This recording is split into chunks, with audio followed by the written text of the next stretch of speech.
Satu, dua.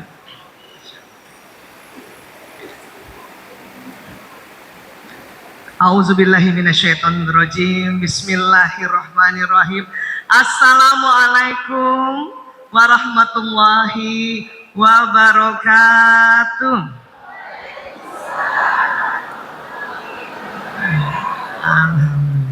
Alhamdulillahirabbil alamin. Wassalatu wassalamu ala Rasulillah nabiyina Muhammad ibni Abdillah wa ala alihi wa sahbihi ajmain, amma ba'du. Masya Allah, saya sampai lagi di bumi lancang kuning ya. Masya Allah, kalau nggak berpantun nggak enak katanya ya, jadi harus berpantun ya. Cuman kalau pantun di sini ada kata cakepnya nggak sih? Ada juga. Oh, Masya Allah, sesuai. Masya Allah, ya. Makan duren di Kabupaten Kampar. Masya Allah. Bapak Ibu yang keren, apa kabar? Alhamdulillah. Petik bintang di langit. Sesuai. Kami datang ke sini dengan cinta selangit. Masya Allah. Kalau dari Cikini ke Gondang Dia, aku begini karena kalau itu lagunya. Alhamdulillah, Masya Allah. Baik, terima kasih kepada yang kami hormati Bapak Rizky Bagus Oka. Pak Oka, terima kasih banyak kami diundang ke sini dan bisa hadir di masjid yang megah ini, yaitu Masjid At-Taqwa Muhammadiyah. Masya Allah ya. Dan yang saya hormati Ketua PW Muhammadiyah Riau, Bapak Dr. Henry Sayuti MAG, terima kasih banyak. Kemudian Ketua Kadin Provinsi dan rombongannya, di mana duduknya Bu? Ada? Kemudian juga ada Ketua IWAPI Kota Pekanbaru, Bu Iin Setiawati Esos. Ada Bu Iin, sekalian kenalan ini, mana Bu Iin beserta rombongan, Masya Allah. Kemudian Ketua Nasyatul Aisyah Pekanbaru dan rombongan, ada ya? Iya. Dan Masya Allah, Ikatan Wanita Sulawesi Selatan, Ibu Haja Warda Bimawa. Terima kasih, sama-sama Ki dari Sulawesi Selatan. Kemudian ibu-ibu BMKT Kecamatan Sukajadi. Kemudian 50 gitu ya, betul ya? Dan Pekanbaru Kota. Alhamdulillah. Ibu-ibu dari MS Peta Muslimah Penuh Cinta. Wah, yang mana nih? Muslimah Penuh Cinta. Masya Allah. Ketua Pengurus Masjid At-Taqwa Ayahanda Ismet, beliau tadi ada di belakang ya, Masya Allah. Dan seluruh Bapak Ibu ya, jamaah yang dicintai Allah. Dan terima kasih tadi MC kita Bapak Muhammad Ulfan. Masya Allah. Ya baik, suara saya terdengar sampai belakang. Alhamdulillah ya. Iya. Kalau nggak kelihatan boleh tengok-tengok sedikit Bu, atau agak maju ke sini ya. Alhamdulillah. Ya, ini masjidnya indah sekali. Banyak dinding-dinding. Maju. yang ketutupan aku Ibu. Yang ketutupan dinding maksud kami, supaya kelihatan wajahnya. Masya Allah. Kalau saya di sini kelihatan. Oh gitu ya. Kalau gitu saya pindahin aja ya laptopnya ya. Mas Omet mana ya? Mas Omet, ya, pindahin laptop ke sini aja, ya, supaya kelihatan wajahnya semua ya. Bapak izin, ini karena yang banyak ibu-ibu, saya lihatnya ibu-ibu ya, Mbak. Ya.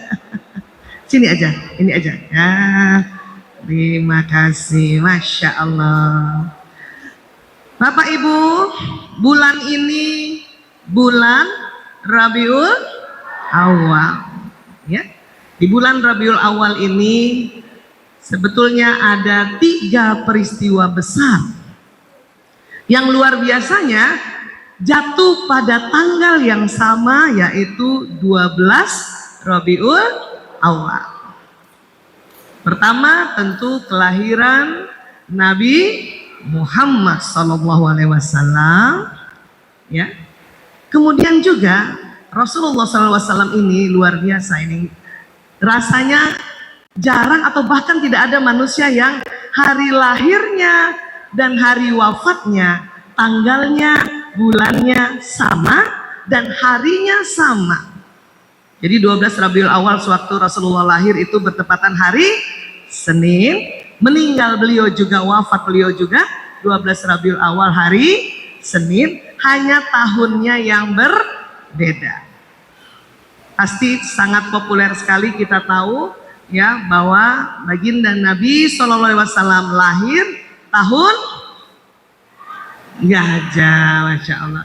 Satu lagi ternyata hijrahnya Rasulullah dari Mekah ke Yastrib atau Madinah itu juga tanggal 12 Rabiul Awal. Ya, jadi ada 3 peristiwa luar biasa di Rabiul Awal ini. Dan terima kasih Pak Oka beserta Kadin Pekanbaru berkenan membuat atau memperingati Maulid Nabi besar kita Nabi Muhammad SAW di tempat masjid yang indah ini. Ya. Hari ini juga judulnya Maulid Nabi dan Kepemimpinan. Ya, alhamdulillah saya juga alhamdulillah sekali baru pulang dari umroh dari Mekah Madinah dan langsung ya luar kota dari Jakarta yang kami tuju yaitu Pekanbaru. Ya, mudah-mudahan masih ada energi umrohnya ini ya. Makanya tadi kalau pelukan langsung didoakan. Ya, iya. Baik. Kalau kita ke Mekah, tempat lahirnya Rasulullah sekarang sudah dijadikan ya perpustakaan. Inilah dia tempat lahirnya Rasulullah. Ya. Dulu tentu tidak seramai seperti sekarang. Tetapi pada saat zaman itu di Jazirah Arab, ya, pada saat Rasulullah lahir terjadi banyak hal yang tidak pernah terjadi sebelumnya. Ya. Nah, kalau di Jazirah Arab ini tentu karena Rasulullah lahir di Mekah, maka posisi Mekah di sini, ya di Mekah. Mudah-mudahan kelihatan ya, kalau nggak kelihatan nggak apa-apa. Ibu bayangin aja posisi Mekah di mana, apalagi yang sudah pernah ke Mekah, ya. Nah, jadi saat itu ibunda Rasulullah, siapa namanya Bu? Bunda Aminah binti Wahab, ya, mengandung seorang anak. Ya. Nah, yang jadi luar biasa adalah pada saat itu ya Bunda Aminah berjumpa seseorang. Jadi ini dari riwayat dikatakan berjumpa seseorang.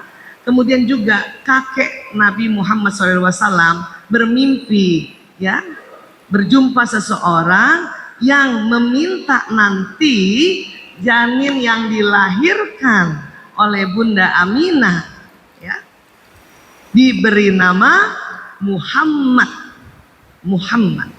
Ya. Jadi seseorang mendatangi Aminah saat ia mengandung lalu berkata, apabila anak ini telah lahir, berilah ia nama Muhammad karena sesungguhnya dalam kitab Taurat dan Injil adalah sebutannya Ahmad. Ya. Kenapa jadi Muhammad? Ini juga panjang ceritanya, ya. Semoga dengan nama itu dipuji oleh seluruh penduduk langit dan bumi. Saat itu ya di dunia khususnya di Jazirah Arab tidak ada nama Muhammad saat itu. Ya, adanya itu tadi Abdul Lata, Abdul Uzza, banyak tadi. Abu Sufyan, Abu Jahal, nggak ada nama Muhammad. Tapi saat ini nama Muhammad itulah nama yang terbanyak di dunia. Siapa bapak-bapak yang namanya awal depannya Muhammad? Wah, itu adik-adik Muhammad. Wah, Muhammad. Wah, Masya Allah. Di dalam ruangan ini saja yang namanya Muhammad banyak banget ya. Alhamdulillah. Jadi nama Muhammad ini nama yang sangat indah.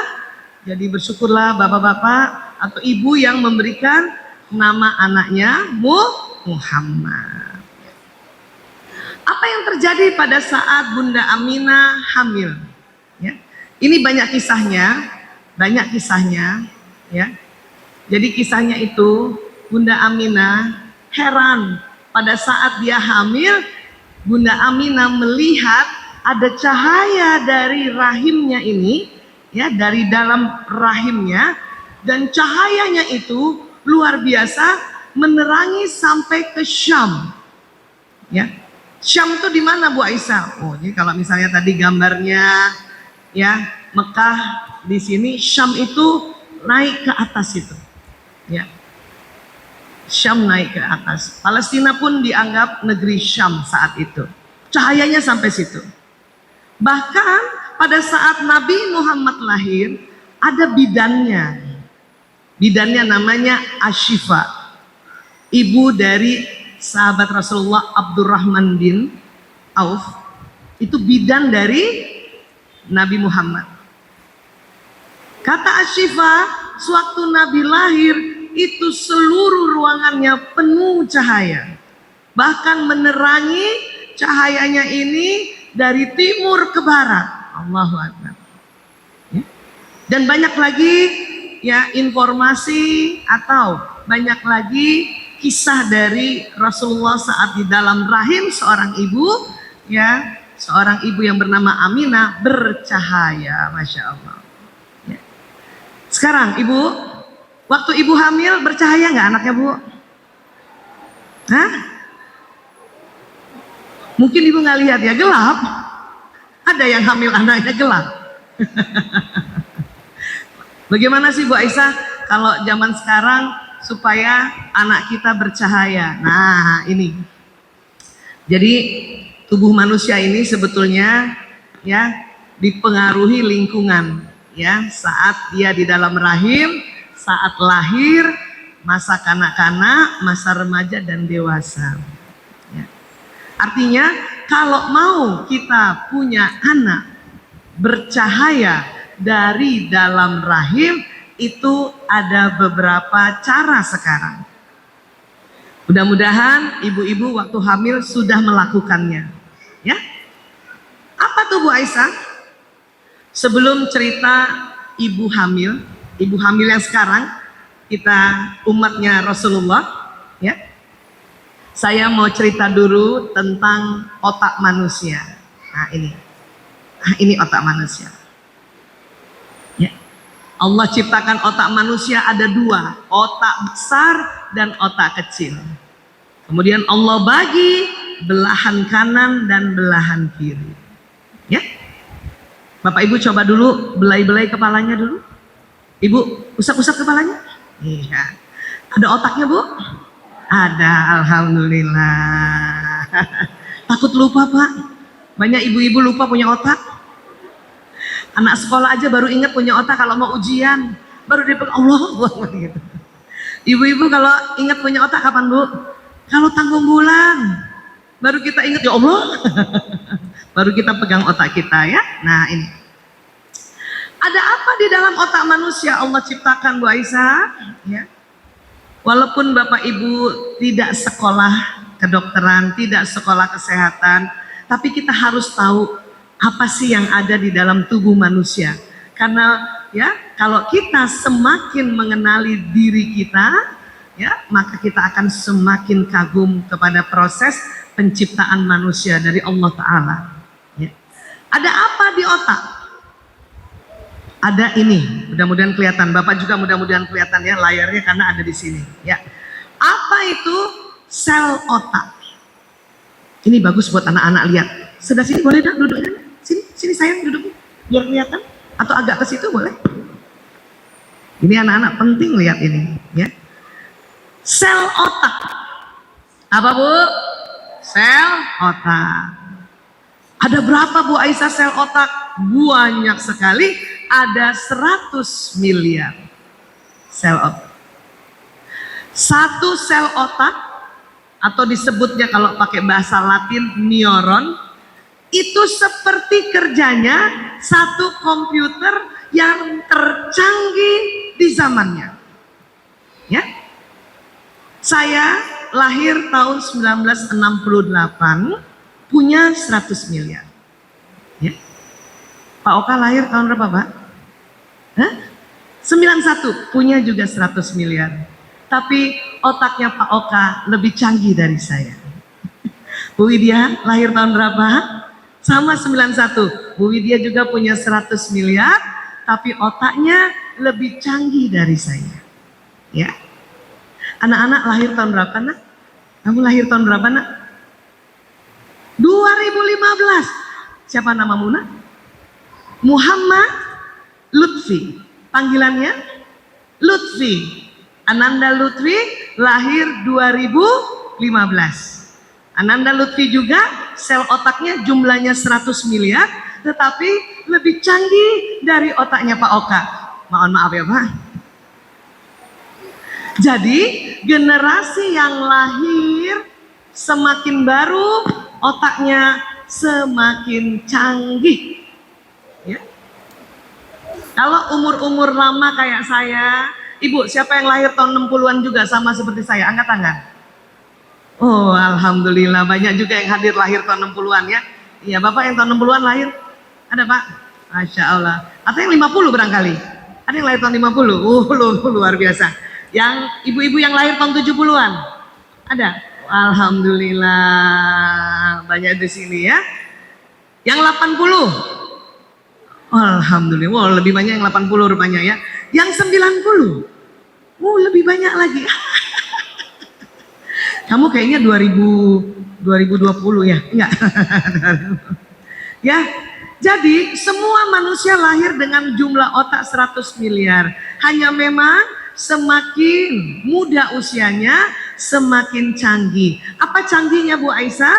Otak semakin muda usianya, semakin banyak menampung data-data peristiwa.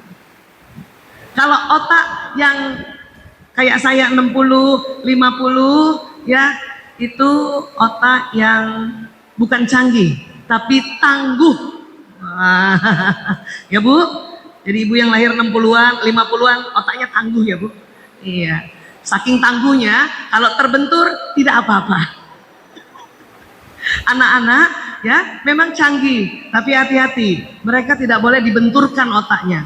Bahkan dilabrak saja, dihardik saja, otak mereka bisa cepat goyang karena semakin canggih.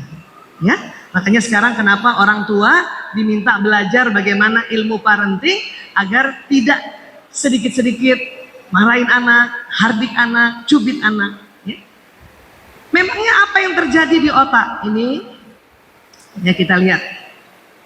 Jadi otak kita Bapak Ibu, kalau kita melihat sebuah peristiwa, mendengarkan sebuah peristiwa, ya, atau menghidu, merasakan sebuah aroma, ya, atau mengucapkan sesuatu, atau mengerjakan sesuatu, maka otak kita tadi yang 100 miliar tadi tersambung-sambung. Tersambung-sambung. Mohon izin Bapak Ibu boleh angkat tangan kanannya? Ya, mohon izin ya. Boleh sentuh bahu teman yang sebelah kanan. Ya, sentuh. Nah,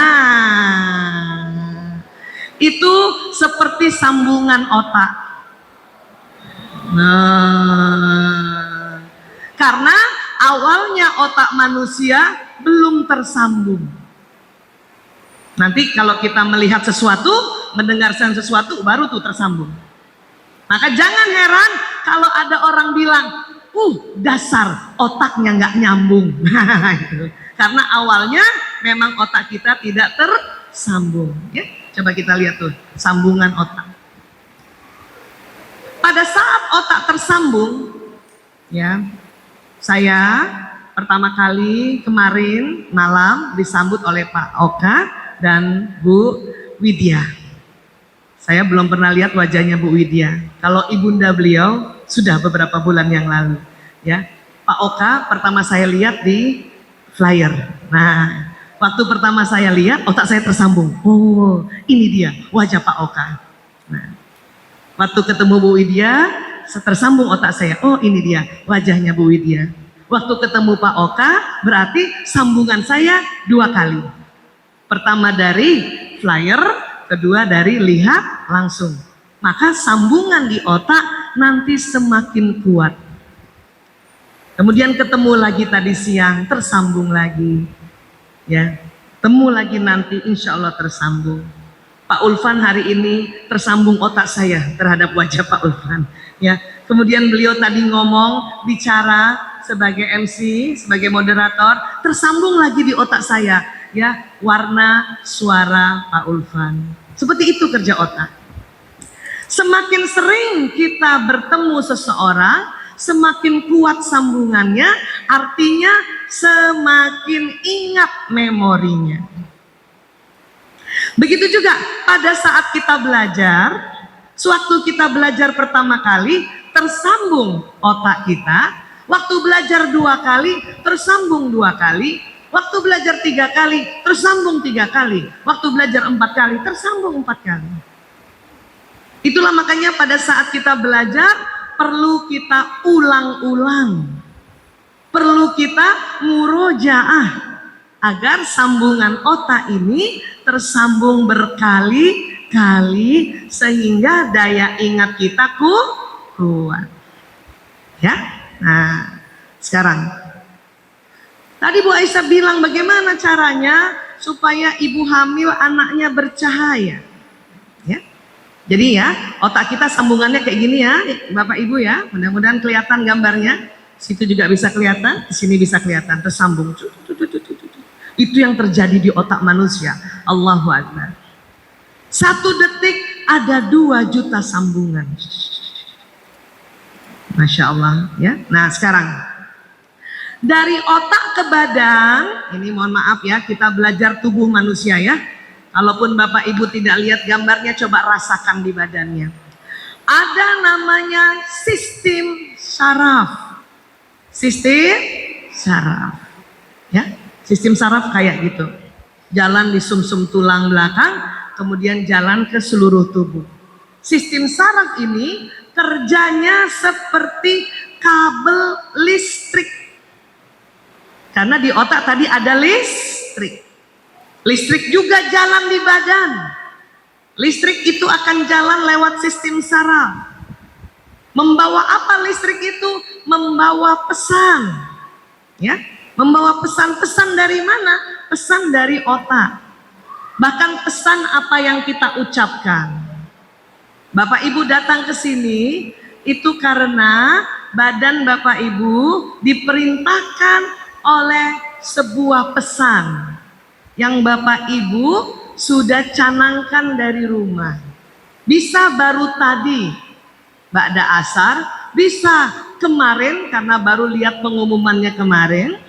Jadi waktu lihat pengumuman di Masjid At-Taqwa Muhammadiyah Pekanbaru ini akan ada maulid, ada tablik akbar. Kemudian ibu katakan dalam hati ibu, insya Allah saya hadir. Ya kan Bu? Nah, karena ibu punya pesan insya Allah saya hadir, jalan di badan ibu. Sehingga inilah yang membawa badan ibu bisa sampai hadir di sini.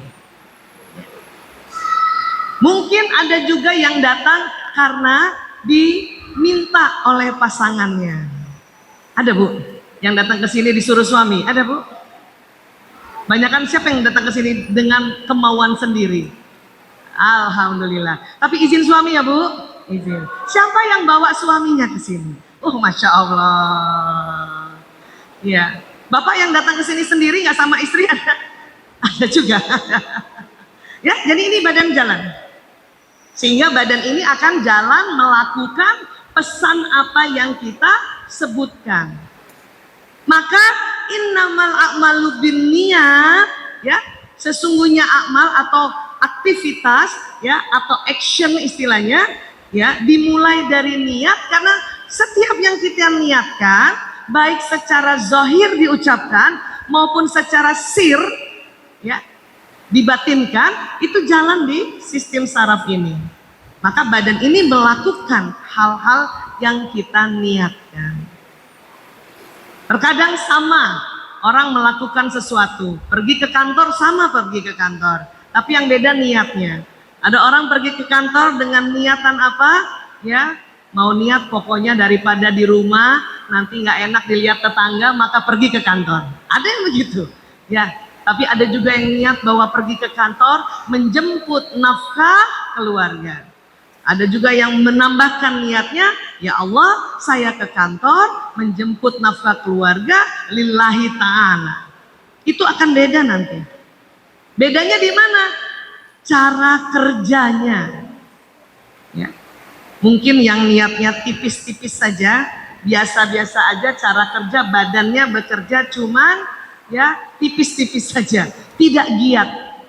Tapi kalau tadi niatannya menyebut lillahi ta'ala, Allahu Akbar, Allah memberikan tambahan kekuatan bukan dari badannya langsung, tetapi karena kalimat lillahi ta'ala itu akan menjadi sebuah kekuatan. Dan akhirnya orang yang melakukan sesuatu itu walaupun capek, walaupun penat, ya tetap rasanya semangat, seperti itu.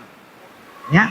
Nah, ini sekarang ibu hamil bagaimana, Bu Aisyah? Ibu hamil ini ananda kita yang ada di dalam rahim, apa yang dimakan, apa yang diminum, apa yang diucapkan, apa yang dilihat, apa yang didengar dan dilakukan ibu akan masuk ke janin. Ya. Rahim seorang ibu Allah pinjam untuk apa? Menciptakan manusia. Kalau masih dalam rahim kita sebutnya janin. Nanti kalau sudah keluar baru disebutnya bayi. Ya. Seperti itu ya, Bu? Nah. Kalau apa yang dimakan diminum itu nanti masuk ke dalam janin lewat ada yang namanya plasenta. Kemudian plasenta ya akan nanti ada tali pusar ke pusarnya janin. Jadi kalau ibu hamil makan kacang hijau, insya Allah berapa jam kemudian janinnya juga akan ya makan sari kacang hijau, tapi bukan dari mulut, tetapi dari saluran ya plasenta tadi. Kalau ibu hamil makan pindang patin, atau patin kita makan ya, nanti janinnya juga makan sari ikan patin. Kalau ibunya makan duren, anaknya juga sari duren, seperti itu. Ya. Nah ini yang terjadi sebetulnya. Tapi kenapa bisa, Bu Aisyah? Apa yang dilihat ibu, apa yang diucapkan, apa yang diingat, apa yang dirasakan, kok bisa terekam di dalam otaknya janin? Karena memang otak janin pada saat di dalam rahim sudah bekerja, Bu. Sudah tersambung-sambung. Bahkan di trimester pertama, 3 bulan pertama sudah mulai tersambung-sambung. Kalau ibu nonton sesuatu, siapa yang masih suka nonton sinetron? Waktu hamil kemudian nonton sinetron, kalau sinetronnya sedih, maka nanti terekam di otak bayi bahwa ibu sedang sedih. Kalau ibu nonton sesuatu yang lucu-lucu, terekam di otak bayi juga sesuatu yang lucu. Bahkan bukan hanya ibu melihat sesuatu nih, karena lewat sistem saraf. Seorang ayah bicara pada ibu yang hamil, kemudian ibu ini menangkap suaranya ayah, maka nanti suara ayah jalan ke sistem saraf, terekam juga di otaknya janin. Itu makanya ayah yang rajin mendampingi istrinya waktu hamil, maka sewaktu bayinya lahir, kemudian bayinya nangis, ayahnya datang, ayahnya cerita atau ayahnya bicara, bayi biasanya diam tenang karena sudah terbiasa dengar suara ayahnya. Yang cilaka kalau sewaktu ayahnya datang dia tambah nangis, tetapi waktu tetangganya datang dia tenang. Itu yang bahaya. Berarti waktu ibu hamil yang sering nemenin tetangga, Bu, Pak, ya, Ibu RT maksudnya. Paham ya? Iya. Dan apa yang diucapkan ibu itu juga makanya mengapa ibu hamil harus hati-hati bicara, karena dia akan terekam di otak janin. Ibu pernah kalau salah bicara, walau alam ini apakah di sini sama di daerah-daerah lain, ibu pernah nggak kalau salah bicara waktu hamil terus ibu bilang amit-amit cabang bayi gitu sambil ketok-ketok meja gitu Bu? Sama di sini juga begitu? Oh sama ternyata. Sebetulnya kalau nanti ibu hamil lagi, lebih tepatnya kalau ibu salah bicara, ibu salah melihat sesuatu, salah mendengar sesuatu, lebih bagus ibu katakan naudzubillahi min zalim. Perlu ketok-ketok nggak Bu Aisyah? Nggak perlu Bu. Karena waktu ibu bicara sesuatu dan keliru, ibu lagi hamil mencela tetangga, ya entah kenapa maaf tetangganya Pak RT di sebelah kulitnya agak hitam dan ibu mencelanya, hati-hati bayi ibu akan hitam. Itu ya walaupun belum ada riset ilmiahnya tapi itu yang terjadi. Makanya kalau ibu mencela lagi hamil, ibu harus katakan nauzubillah min zalik pada saat ibu tersadar. Astagfirullahaladzim, nauzubillah min zalik. Paham ya Bu? Karena apa? Karena janin di dalam rahim ibu itu cukup lama hidupnya, antara 9 bulan sampai 10 bulan. Bu Aisyah, bagaimana sekarang supaya janin di dalam rahimku bercahaya? Maka bagi kita umat Islam, ibu-ibu muslimah dikala hamil diminta untuk ya baca Quran setiap hari. Siapa yang waktu hamil ibu sudah melakukan ini? Alhamdulillah.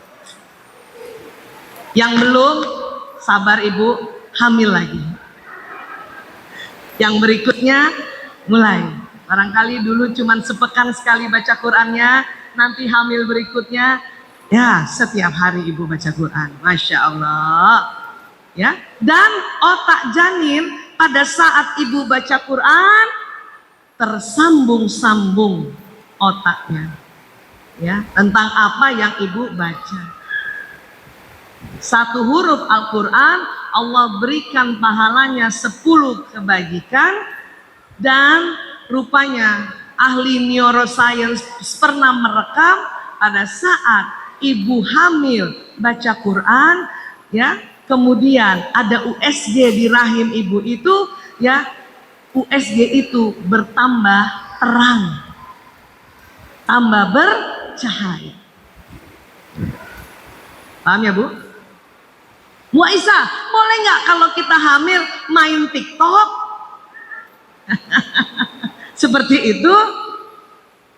Sebetulnya karena sekarang era digital, boleh saja. Yang penting isi dari yang kita lihat adalah informasi-informasi yang bermanfaat. Kalau ibu nonton TikToknya, maaf, orang joget-joget, maka itu bisa kerekam juga di otaknya janin seperti itu. Ya. Nah, jadi sewaktu kita seorang ibu hamil 9 sampai 10 bulan janin di dalam rahimnya, inilah yang diminta oleh Allah Ta'ala agar kita melakukan hal-hal kebaikan. Agar apa? Agar otak janin merekam sejak dalam rahim. Kemudian sudah hampir 10 bulan, waktunya dia dilahirkan. Baik dilahirkan secara spontan atau dilahirkan secara operasi sesar. Setelah lahir, bayinya ini ya memang sengaja oleh dokter, oleh bidan untuk ditangiskan. Supaya apa? Agar paru-parunya bekerja. Setelah itu dibersihkan dulu darah-darahnya. Kemudian dipanggil ayahnya datang ke dalam. Untuk apa Bu? Diazankan. Diazankan telinga kanan, dikomatkan telinga kiri. Maka pada saat pertama kali sang ayah, atau jika ayahnya tiada atau ayahnya sedang dalam tugas, siapa yang ada di rumah? Kakeknya, kakek nggak ada pamannya, atau siapa ya laki-laki yang ada di dalam rumah itu, maka pada saat diazankan di telinga kanan, coba ibu lihat ya, tersambunglah saraf-saraf yang ada di bagian telinga kanan tentang lafaz azan. Ada syahadat di situ, betul Bu? Ada ajakan sholat di situ. Ada ajakan untuk mencari atau merebut kemenangan di situ. Nah, makanya saya waktu tugas di rumah sakit di bagian anak, kalau ada bapak-bapak azannya cuman bisik-bisik, saya suruh ulang. Ulang Pak. Kalau bapak bisik-bisik nggak kedengaran Pak, ulang. Nanti bayi yang lain ya ikut mendengarkan. Nggak apa-apa Pak. Bayi yang lain memang sudah diazankan oleh ayahnya, bapak azan, dia mendengarkan 2 kali agar di telinganya tersambung lagi azan berkali-kali. Kadang seorang ayah saking gembiranya anaknya lahir ya, yang tadinya hafal lafaz azan ini kebalik-balik. Makanya saya suka kasih contekan, Pak, kayaknya Bapak gemeter. Iya Bu Aisyah, ini anak pertama saya Bu Aisyah. Sebetulnya saya hafal azan. Ya, mending supaya Bapak ya tidak keliru. Ini baca aja lafaznya ya Pak. Baik digendong kah atau ditaruh di tempat tidurnya kemudian dilafazkan azan di telinga kanan, qomat di telinga kiri, maka ini yang terjadi Bu, tersambung-sambung. Ya? Kita cerita Maulid Nabi Rasulullah, tentu kita mengaitkan dengan kelahiran dari anak-anak kita.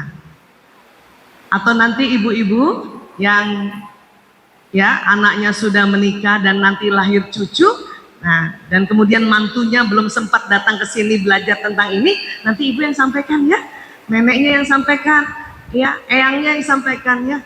Di sini kalau kakek bahasa Rionya apa di sini panggilnya? Dato. Dato. Kalau nenek, nenek juga ya. Iya. Kalau orang Bugis kakek nggak ada. Laki-laki perempuan nenek semua sebutnya. Paling ada nenek Aji gitu ya. Iya. Paham ya? Ya.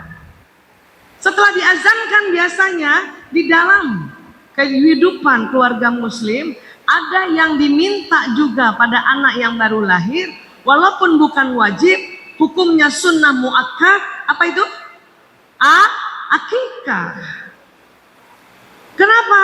Ada salah satu ya perintah untuk mengakikahkan seorang bayi yang baru lahir dengan memotong kambing di hari ke-7-nya kah, di hari ke-14 kah, di hari ke-21 atau kelipatan 7 berikutnya, untuk menggadaikan anak ini atau menebus sesuatu. Karena Bapak Ibu, di otak manusia, di bagian tengahnya, ini kita lihat gambarnya ya, ini. Tadi pagi saya juga bahas ini. Siapa yang tadi pagi ikut dan hari ini hadir juga? Masya Allah, alhamdulillah banyak ya.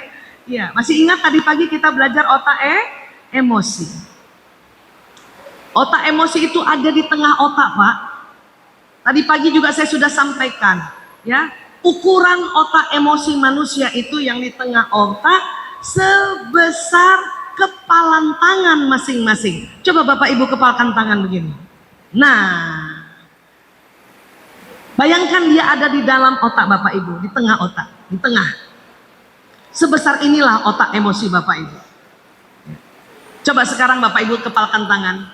Kemudian ya, bandingkan dengan teman kanan kiri, mana yang lebih besar? Bapak, siapa yang lebih besar Pak tangannya Pak? Bukan berarti juga yang tangannya lebih besar, emosinya lebih besar. Bukan berarti itu Pak. Yang tangannya lebih besar itu biasanya kolesterolnya saja yang lebih besar Pak. Bukan emosinya lebih besar ya. Nah ini di dalam situ. Biasanya otak emosi ini ya disebut otak mamalia. Otak binatang mamalia. Gitu. Ya. Jadi bukan hanya manusia saja yang punya otak emosi, hewan mamalia punya otak emosi. Itulah mengapa diminta ya bayi lahir setelah diazankan ya diberi nama, kemudian dipotongkan hewan mamalia yang halal, yang thayyib, yaitu kambing atau lembu atau domba, bisa juga sapi, tapi yang paling banyaknya kambing, karena kambing mamalia. Laki-laki berapa kambing kalau kita akikahkan, Pak? Kalau anak laki 2, perempuan berapa? 1. Bu Aisyah, kenapa laki-laki 2? Perintah Allah. Tetapi semakin hari semakin terungkap rahasianya kenapa laki-laki 2 kambing, Bapak. Karena rupanya otak laki-laki lebih besar dibanding otak perempuan. Sehingga otak emosinya juga lebih besar dari perempuan, sehingga harus kita potongnya 2 kambing. Walaupun bukan 2 kalinya otak perempuan, tetapi karena lebih besar, itu perlambangannya. Sehingga apa? Pada saat ya kita mengakikahkan bayi ini, itu untuk banyak hikmah. Hikmah pertama, bahwa kita mematuhi syariat dalam ad-dinul Islam. Hikmah kedua, kita bisa ya berbagi atau mengundang tetangga dalam rangka bersyukur bahwa anak kita sudah lahir, namanya Fulan bin Fulan atau Fulanah binti Fulan. Ya. Karena kambing yang dipotong ya 1/3 untuk dibagikan fakir miskin, 1/3 untuk dihadiahkan pada tamu-tamu yang hadir, 1/3 untuk makan sendiri. Paham ya, Bu? Ada ibu-ibu tanya sama saya, Bu Aisyah, bisakah akikah kita potong ayam? Saya bilang, otak yang mau ditebus otak mamalia, Bu, bukan otak unggas. Jadi tidak bisa ayam, harus kambing. Kalau ibu mau potong ayam untuk temani potongan kambing, boleh. Paham ya, Bu? Kenapa saya garis besari ya tentang masalah akikah, walaupun memang bukan wajib, ini memang sunnah, tapi buat yang mampu ini sunnah cenderung wajib. Makanya disebut sunnah muakkadah. Begini Bapak Ibu, saya sejak tahun 1998 itu menjadi dokter anak-anak yang bermasalah. Apakah anak itu kena narkoba? Apakah anak itu kena masalah lain, penyimpangan lain? Ya, kemarin saya ngobrol-ngobrol sama ya Pak Oka, Pak Eko, kemudian Ibu Widya dan teman-teman waktu tadi malam dan tadi pagi, bahwa saat ini banyak juga anak-anak kena kasus LGBT yang lahirnya normal, kok kenapa anak laki-lakinya tertarik pada laki-laki bukan pada perempuan, anak perempuannya lebih tertarik pada perempuan. Tertariknya itu tertarik dalam bentuk bukan hanya tertarik biasa, tetapi lebih lagi. 98 ya, saya mulai bekerja itu sampai detik ini juga. Ada anak yang waktu menyimpang mudah dipulihkan. Ada anak yang susah sekali dipulihkan. Kalau anak sudah susah dipulihkan, biasanya orang tua kami panggil. Dan saya suka iseng-iseng tanya, Pak, anaknya sudah diakikah belum? Banyak sekali mengatakan belum, Bu Aisyah. Oh, dalam hati saya pantasan. Kenapa? Karena otak binatangnya belum sempat ditebus gadainya. Terus Bapak itu tanya, kenapa Bu Aisyah? Baik Pak, nanti saya ceritakan. Sekarang saya tanya dulu, kenapa Bapak ya tidak memohon Allah berikan lapang rezeki untuk bisa beli kambing? Sebetulnya sudah ada Bu Aisyah uangnya saat itu, tapi saya pakai buat DP motor. Nah itu sering terjadi tuh. Niatnya untuk akikah, pas sudah terkumpul, tergoda untuk beli DP motor kah, DP kulkas, DP mesin cuci. Ya. Saya bilang sama Bapak itu, Pak, itu otak emosi. Bapak sering kurban nggak tiap tahun? Enggak juga Bu Aisyah, kan cuma sunnah nggak wajib. Nah pada saat anak yang seperti itu tidak diakikahkan, kemudian jarang diberikan ya, diniatkan untuk berkurban, kemudian dia kena masalah, kena penyimpangan, inilah yang sulit. sedikit sekali dipulihkan. Ini pentingnya, salah satu dari ya jutaan hikmah kenapa nanti anak kita lahir diakikahkan. Paham ya Bu? Kita juga nanti kalau sudah balik, karena akikah itu kan dari 7 hari sampai sebelum balik. Kalau sudah balik ya mau apa dibuat apa ya, sudah terlanjur. Tetapi saya selalu bilang sama orang tua, Pak boleh nggak Bapak niatkan juga ya, Allah melapangkan rezeki, kemudian kalau sudah ada rezeki Bapak niatkan memang bukan akikah tapi sedekah untuk menebus otak emosi atau otak mamalia dari anak tersebut ya. Tapi kalaupun Bapak tidak sanggup karena dia laki-laki 2 kambing, sudah kalau gitu tunggu Idul Adha Bapak kurban untuk anak tersebut. Bahkan kita Bu yang sudah diakikahkan juga tiap tahun, seandainya lapang rezeki kita diminta Allah untuk berkurban, pergilah berkurban Bu. Kenapa? Karena setiap tahun otak emosi kita ini juga bermasalah ya. Ada ibu-ibu tanya sama saya, Bu Aisyah, saya sudah sering taklim, seminggu 7 kali saya taklim Bu Aisyah, tapi saya juga masih suka marah kalau anak saya ribut, anak saya nangis. Saya bilang kalau gitu Bu ya, ibu harus berkurban tiap tahun.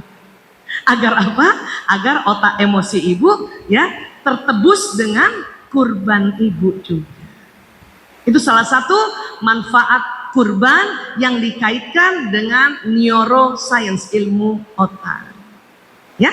Jadi inilah otak mamalia yang perlu kita akikahkan kalau mau mauludnya atau lahirnya anak kita bercahaya, dan waktu dia lahir semakin bercahaya. Sampai sini sepakat dulu ya Bu. Sekarang saya mau tanya, siapa punya anak perempuan? Ada Pak? Bu? Pak? Perempuan. Siapa punya anak laki-laki? Siapa punya anak perempuan dan laki-laki? Alhamdulillah. Beda ya Bu ngurus anak perempuan dan laki-laki? Saya tanya sama ibu, mana lebih gampang? Urus anak laki-laki atau anak perempuan? Ibu lebih suka ngurus anak laki-laki. Berarti ibu agak tomboy ya. Siapa lebih suka urus anak perempuan? Masya Allah ya. Sebetulnya anak laki dan anak perempuan ya, asal kita belajar sedikit-sedikit tentang otaknya, tentang proses perbedaan penciptaan otak laki-laki dan perempuan, itu insya Allah akan mudah semuanya. Ya anak laki bisa, anak perempuan bisa ya. Kami pun punya anak 5, 4 laki-laki, 1 perempuan ya. Mau nggak mau harus belajar, karena waktu itu saya setiap hari melihat anak bermasalah. Setiap hari puluhan anak kena narkoba yang saya hadapi. Setiap kali ya ada anak-anak yang kekurangan kasih sayang orang tua, maka saya sakit kepala saat itu. Ya Allah, bagaimana ini supaya anak saya terselamatkan dari penyimpangan? Maka petunjuknya adalah Aisyah, belajar, taklim ya, baca Quran. Selain baca Quran ya, baca juga penelitian tentang otak manusia. Waktu itu seperti itu Bu. Makanya mengapa kalau ibu sering lihat ya sharing kami atau tausiah kami, seminar kami di video-video itu bicara tentang otak, itulah tadi sejarahnya, karena saya ngurus anak-anak yang bermasalah dan saya tidak mau anak-anak saya bermasalah juga. Makanya belajar. Yang luar biasa ternyata pada saat bayi lahir, di dalam otaknya yang 100 miliar, itu ilmuwan menemukan ada yang namanya ya neuron cermin atau sel otak yang kayak cermin. Itu jumlahnya sekitar 30% dari 100 miliar. Maksudnya apa Bu Aisyah? Maksudnya adalah setiap manusia sejak dia lahir, otaknya ada yang bercermin melihat kelakuan sekelilingnya. Jadi memang sekarang era digital. Kalau bayi lahir, tentu Bapak Ibu tidak bisa lepas dari digital. Cuman kalau sejak lahir, setiap hari, setiap jam, bayi melihat bapak ibunya seperti itu, maka jangan heran neuron cermin di otaknya akan bercermin bahwa oh, hidup ini adalah pegang gadget setiap saat. Ini lagi kalau sudah kayak gini susah lagi kita betulkan. Gitu. Kata para ahli anak, para ahli pedagogi namanya, mengatakan sebisanya Bu, sebisanya bayi lahir 0 hari sampai 2 tahun jauhkan gadget. Sebisanya. Tapi apa boleh buat? Anak 6 bulan sudah kenal dengan gadget. Waduh Bu Aisyah, saya terlanjur anak saya umur 6 bulan udah pegang gadget. Nggak apa-apa Bu, nanti ibu hamil lagi. Hamil berikutnya sebisanya 0 sampai 2 tahun. Ya. Kalau bisa, ya sayang. Ya. Terima kasih.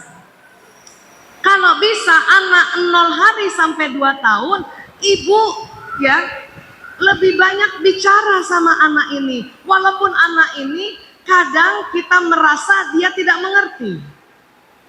Sebetulnya bukan dia tidak mengerti. Apa yang ibu ucapkan itu terekam di otaknya. Terekam. Itulah makanya mengapa kalau kita sama bayi ya diminta untuk bicara yang jelas, yang jelas. Adek mau makan supaya di otaknya tersambung istilah makan. Bukan dede mau emam, mau enum, maka nanti yang tersambung di otaknya mam, enum, mbok, embu, embah. Walaupun memang anak ini ya dia akan menjawabnya seperti tadi, makan, emang, minum, enum. Dia menjawab seperti tadi, kenapa? Karena giginya belum tumbuh dan rahangnya belum kuat dan lidahnya belum lentur.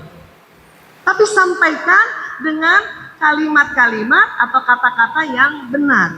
Kata-kata yang nggak apa-apa, kata-kata untuk diucapkan oleh orang dewasa. Makan, minum, tidur, ibu.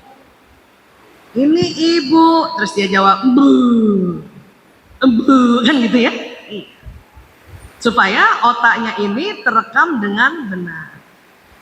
Dan jangan salah, bayi kecil sewaktu lihat ibunya ya pada saat waktunya kemudian sholat di sampingnya, menegakkan sholat di sampingnya, maka bayi ini sebetulnya sudah terekam di otaknya untuk bagaimana dia sholat. Dan sebetulnya apabila kakinya sudah kuat, dia langsung bisa sholat. Hanya kakinya belum kuat pada saat itu. Ya. Seorang bayi, ibu taruh box bayi di dekat dapur. Kemudian dia selalu lihat ibunya habis cuci tangan, ya lap tangan, itu terekam di otaknya. Itu bayi bisa itu Bu, habis cuci tangan, lap tangan bisa sebetulnya. Hanya karena tangannya masih lemah, maka dia belum melakukan itu. Sampai sini bisa paham ya Bu? Ini dahsyatnya otak manusia, Masya Allah, Allahu Akbar. Ya, nah. Ternyata selain otak, ada juga di bagian tubuh kita yang ada otaknya. Yang mana Bu Aisyah? Jantung. Coba pegang dulu jantungnya Bu. Rasakan, ada detakannya Bu. Masih berdetak? Tidak berhenti? Alhamdulillah, ya Allah. Itu jantung. Jantung juga ukurannya sekepalan tangan masing-masing. Coba gini, taruh di dada. Nah, sebetulnya. Bu, Ibu pernah Kak kalau lagi foto gayanya begini? Kalau ibu begini ngomongnya apa? Korea banget sampai Pekanbaru juga. Ibu, ini sebetulnya perlambangan jantung. Dengan tangan seperti ini, coba ibu perhatikan jantung tuh. Ya, ini badannya sekepalan tangan. Ini nih aorta yang kayak jempol itu. Kalau kita begini, jempol ini sebetulnya yang ini. Apa itu aorta? Pembuluh darah yang nanti jalan ke seluruh tubuh. Terus kalau ibu begini, yang telunjuk nih telunjuk, ya, ini yang ini nih bu. Ya, itu arteri yang nanti jalan dari paru-paru, ada juga nanti vena yang jalan dari seluruh tubuh. Jadi kayak gini tuh jantung. Atau lebih tepatnya kolbu. Boleh tidak? Sekarang kalau lagi foto begini, nggak ngomong sarangnya tapi my kolbu, sip, jantungku, gitu bu. Ya, iya. Karena ini sesungguhnya jantung. Selama ini kita taunya jantung memompa darah ke seluruh tubuh. Tahun 91 ditemukan bahwa di jantung manusia di daerah serambi kanannya, pernah belajar serambi kanan ibu? Ternyata ada sel otak juga. Ada sel otak juga. Kalau di otak manusia jumlahnya 100 miliar, di jantung manusia sel otak jumlahnya 40.000 neuron. Makanya ada orang yang belajar sesuatu hanya sampai otak, tapi ada orang yang belajar sesuatu tersambung sel otak yang di otak, tersambung juga sel otak yang di kolbunya. Karena pada saat kita belajar sesuatu, ya, sel otak yang di dalam jantung juga tersambung-sambung. Itulah yang disebut kita belajar sampai lubuk hati yang paling dalam. Memang di Indonesia sering kolbu diartikan hati, karena zaman dulu ya perbendaharaan kata-kata itu baru adanya hati belum jantung. Secara anatomi hati yang di sini nih bu, pegang dulu sininya bu, itu lever. Ya. Pernah bergetar hatinya bu di sini? Mana yang bergetar? Di sini apa di sini? Di sini. Pernah ibu, ya Allah, aku deg-degan. Ibu pegang di sini, enggak kan? Iya, sebetulnya yang bekerja ini adalah jantung. Ini yang disebut the power of kolbu. Memang ditemukan tahun 91 penelitian ini. Tapi ulama besar kita Imam Al-Ghazali lebih duluan bilang bahwa di kolbu manusia ada suara Tuhan. Imam Al-Ghazali menemukannya di tahun 1110 Masehi. Kenapa kok titik? Karena 40.000 itu bentuknya kayak titik. Dan kata Imam Al-Ghazali ada suara Tuhan di situ. Barulah lagi tahun 1998 di sebuah institusi yang namanya Institute of Hormat kerjasama Inggris dengan Arab Saudi menemukan bahwa betul di dalam kolbu sudah ada sambungan tentang apa yang Allah mau. Sebagian ulama yang ikut dalam penelitian itu mengatakan kalau begitu di jantung manusia semua sewaktu baru lahir sebetulnya sudah ada sambungan Al-Quran, tetapi masih tipis. Itulah makanya kita disuruh baca Quran, mengaji dan mengkaji berulang-ulang agar sambungan yang tipis semakin tebal. Dan nanti kolbu kita yang menuntun kehidupan kita. Kadang kolbu ini bisa bicara sama otak. Karena otak sering akal-akalan. Kolbu yang kita bisa kuatkan tadi dengan apa yang Allah mau, banyak hal yang Allah mau. Makanya kita perlu ngaji, mengkaji bu, supaya kolbu kita ya yang tadinya sudah ada sambungan tipis Al-Quran semakin tebal. Rasulullah Shallallahu Alaihi Wasallam, siapa yang pernah baca sirah Rasulullah di usia 4 tahun, pada saat masih di keluarga ibu susu beliau, ya, Halimatus Sa'diyah beserta saudara susunya saat itu sedang bermain-main, tiba-tiba datang seseorang yang ganteng, putih, bersih, bercahaya, ya, mengambil Rasulullah usia 4 tahun, membelah dadanya, mengeluarkan jantungnya, dicuci di air zam-zam, dikembalikan lagi. Supaya apa? Supaya Al-Quran yang sudah ada di kolbu Rasulullah saat itu langsung dibersihkan atas perintah Allah Ta'ala. Nabi dibersihkannya begitu. Tapi kita, umat Muhammad, tidak mungkin lagi dibelah. Paham ya Bu? Bagaimana caranya membersihkan? Itulah baca Quran, mengaji dan mengkaji. Jadi pada saat kita baca Quran, tersambung yang di otak dan juga yang di jantung sudah ada sambungan Al-Qurannya, semakin kuat sambungannya. Itulah saya bergembira sekarang di Indonesia, di semua provinsi, anak-anak saja mulai dari TK, mulai dari PAUD barangkali ya, sudah diperkenalkan Al-Quran. Bahkan sudah ada metode untuk hafaz Quran. Jadi nggak heran kalau anak-anak masih kecil bisa hafal 30 juz. Zaman saya kecil belum ada metode itu Pak, baru hafalnya juz 30. Makanya supaya kolbu kita ini tidak padam cahayanya, cahaya Quran, itulah maka mengapa mengaji, mengkaji, mengaji, mengkaji. Tadi disampaikan di masjid ini, ya, selalu ada kajian, selalu ada taklim, itulah sarana. Paham ya Bu? Bisakah manusia kolbunya tertutup Bu Aisyah? Bisakah tertutup? Bisa. Dengan apa?